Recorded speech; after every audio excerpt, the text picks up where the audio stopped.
Okay, so what we're going to work on next is making a bottom for our box. So I'm going to gently flip over the box, and it's had a day to set up now, and I did store it with some damp paper towels and a plastic bag over it, so it's still leather hard, but it's really holding its shape really nicely now.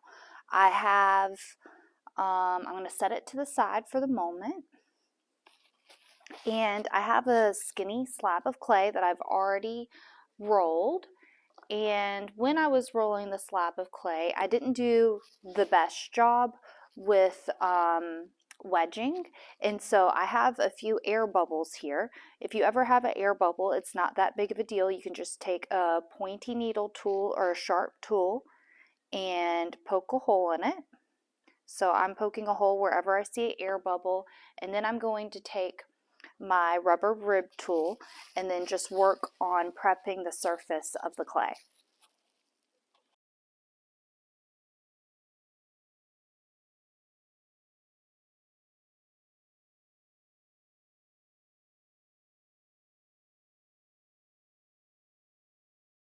And we know that the base of our box is 3.5 inches, so we could just measure out a square.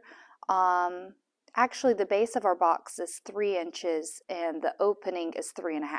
So we could just measure out a 3-inch square all the way around and cut out. But since we already have our box made, and I do like this look with the inspiration of this being my shape, I kind of like this look of the foot right here and how it's poking out. So I think what I'll actually do is take the box and put it on top of the clay slab and then measure around it or trace around it to get my shape. So I'm going to take my carving tool, and I'm not going to carve right now, but I am just going to trace around the base to get my main shape. And I want to be careful not to mess up or mark the box itself. Okay, I'm going to move this out of the way again.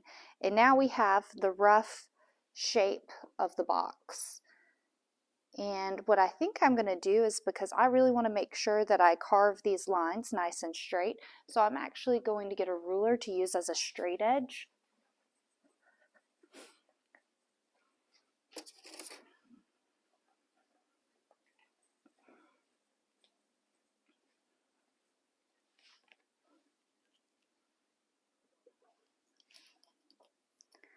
Okay, and I rather carve this base a little bit larger and then take some away versus it being too small. So I'm actually going to go up here where the start of it is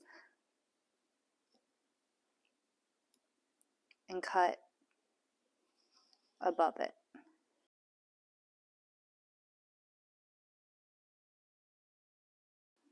I'm going to go ahead and remove this clay and set it to the side because I think I want to try, if it's big enough, I want to try to use it as my lid. We may need to roll it a little bit larger though, because like I said, my lid is 3.5 inches, and this seems to be fitting the base perfectly. All right.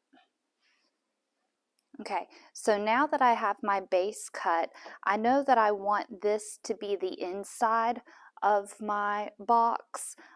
Since I have some clay transfer on the outside here and I'm not sure how the glaze is going to interact with it, I want this part to be the inside of my box. So I'm going to go ahead and kind of smooth out these marks that I've made. And because my inspiration image that I'm working from has rounded corners, when I go in and smooth out the edges, I'm just going to go ahead and kind of round off those corners a little bit. I can do that even more when I go through and attach this, but I might as well go ahead and work on that a little bit now with shaping those corners. It's really important that your clay is not set up necessarily leather hard, but almost to that point before you attach the bottom, because you do not want to risk the center. If the clay is too wet, it's going to want to bow and cave in, and you want it to be able to have a little bit of structure to keep its shape. Okay, I'm seeing a little bit of an air bubble there again. We really want to get rid of all of that, because if we don't, then we run the risk of the clay kind of popping off and creating like a little bit of a shiver there when we fire it. So I'm rolling it with the pony roller just a little bit, just to make sure that we're getting rid of it, and then smoothing out the surface of the clay.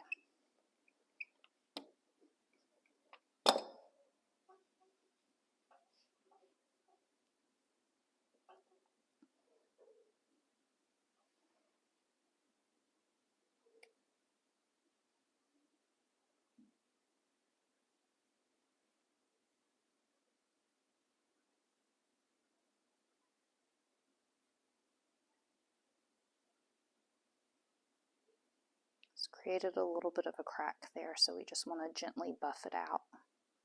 And if it's not buffing out, you want to be really careful not to pinch the clay to flatten it out too much there. So I'm going to use my tool to disguise it.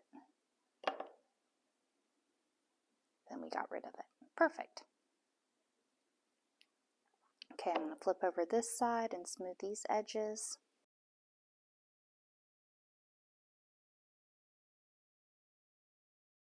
And what we could do, since I know this is going to be the bottom, we could go ahead and sign our name and date the bottom. Since this is leather hard, I think that that would be nice to do. You can use the end of a pencil, you can use your carving tool. I'm going to use this little plastic tool with a rubber edge.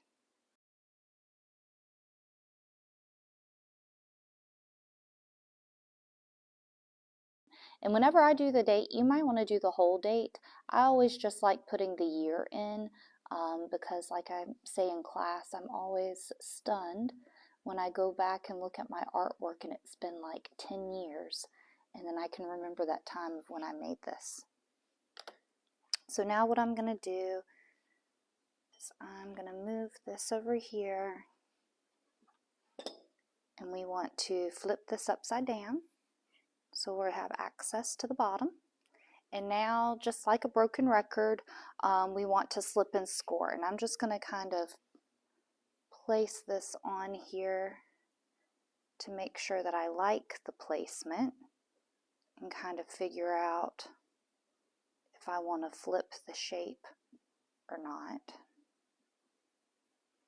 if one way fits better than another.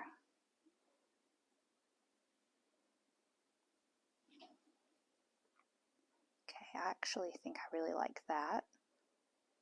You want to get eye level with it and kind of look at it all the way around just to make sure that you're happy with it. And then once I know I'm happy with it, I'm going to keep it parallel but flip it over, and we're going to score and slip this surface and then score and slip this surface.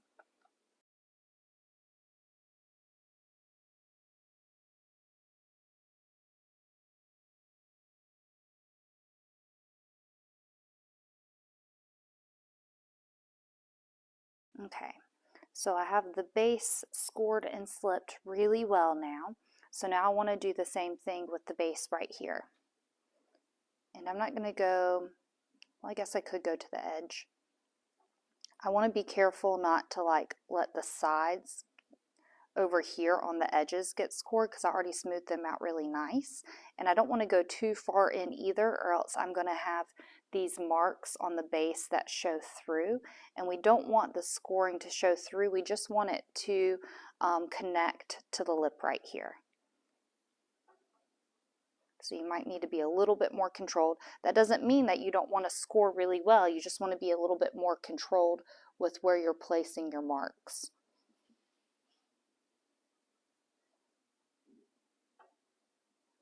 We can even take some of that slip off the comb.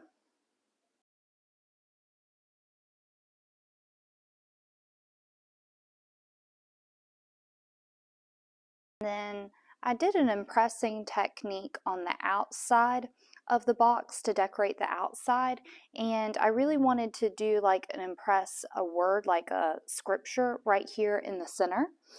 So I think that I will, before I attach it, go ahead and impress the detail that I want to see when I look inside the box right here before I ever attach it, because it's going to be really difficult to reach into the bottom and to do that once it's been attached. So I want to go ahead and do that now.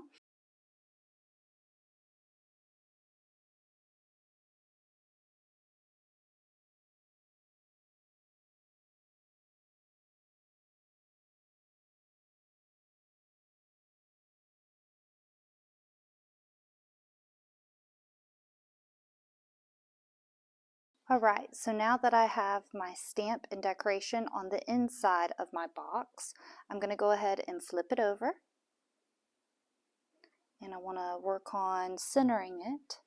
So I might need to get eye level again. And once I get it centered, I just really want to compress it really well. But I don't want to do that until I get it placed exactly how I like it.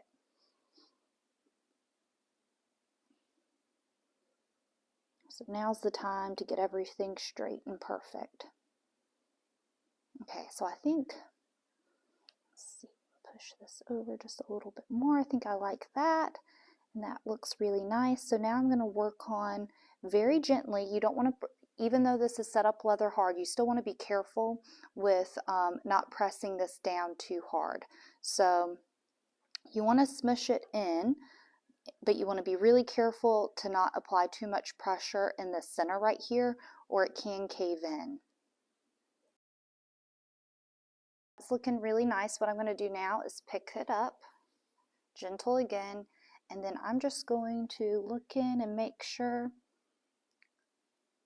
Yep, I think that that showed up really nice. I'm glad that I decided to not continue the word on because it would have gotten cut off.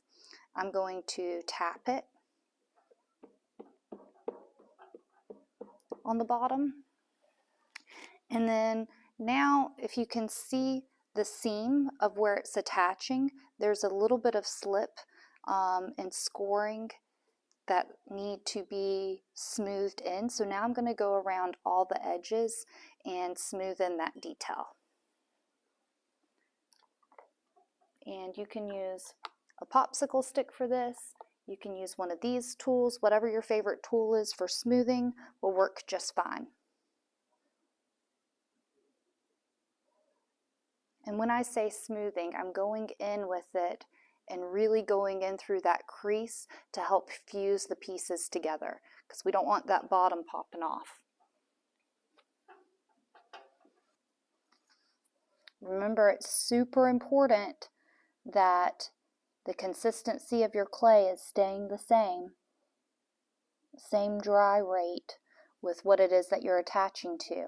If your box is more dry and the bottom that you're trying to attach is more wet, then they're going to dry at different rates and be a lot more likely to detach as it's drying or pop off in the kiln.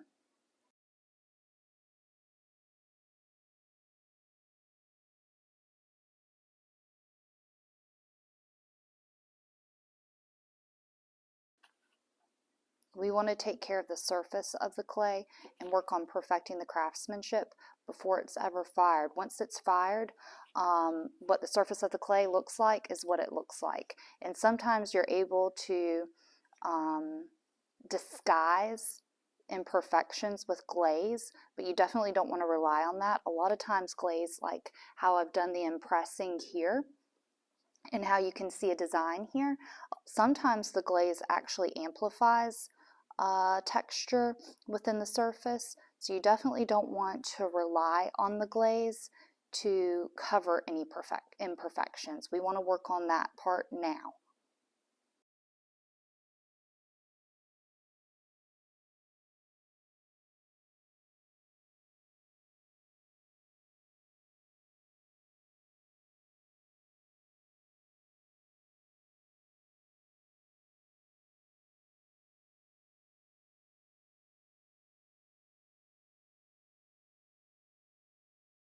Okay, so now we want to look at the inside of our vessel, and we can definitely see where that clay slip is of where we attached, which is good. We want that. That way we know that it's attached well and that we have something to help press down on the inside.